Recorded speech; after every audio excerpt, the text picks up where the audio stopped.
A suspect shot by Portland police made his first appearance in court this morning, with police saying they confronted 52-year-old Robert Seeger back on August 24th when he was carrying a gun and a hammer. So this is interesting. That police shooting, the very first one caught on the new Portland police body cameras. Remember, Portland, one of the last major cities in the U.S. to get body cameras.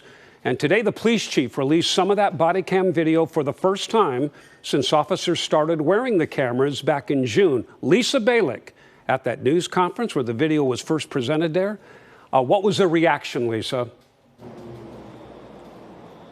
Well, you really have difficulty seeing a lot of what's going on because of the positioning of the cameras, but you will see it here in just a moment. It's footage, some of the footage from the 4 officers who were closest to Seeger when they were warning him of what was going to happen if he didn't give himself up. Take a look at the video. We don't want to hurt you, but we need you to keep your hands up and visible, or force could be used against you. The Portland Police Bureau released an edited 7 minutes of video from what they say were the 4 officers closest to the suspect. He's got the gun.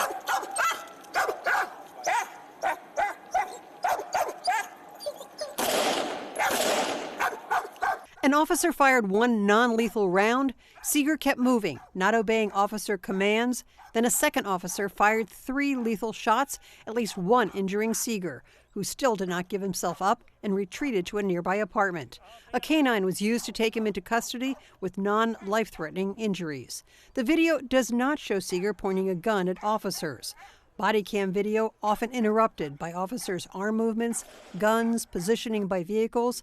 I asked the chief about the difficulty of chest placements of the cameras. The vast majority of the time, we're speaking to somebody, and so there's going to be the ability to have that obvious visual recognition, but they're all positioned right here.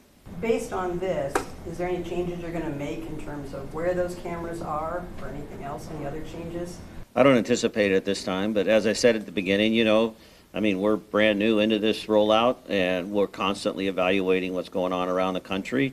KOIN 6 did obtain this neighbor witness video that shows Seeger wearing a mask, holding up a gun and a hammer during the situation. There were, of course, many more officers there at the time with body cameras. Police say they were further away in the perimeter, but there is a lot more video that will be available through public records requests. And the chief saying these cameras are just one piece of evidence and transparency in an officer-involved shooting. It's never going to be the only thing that we rely upon to tell the story. We're going to continue to be dependent upon participation, witness interviews, officer interviews, other views and perspectives, other cameras.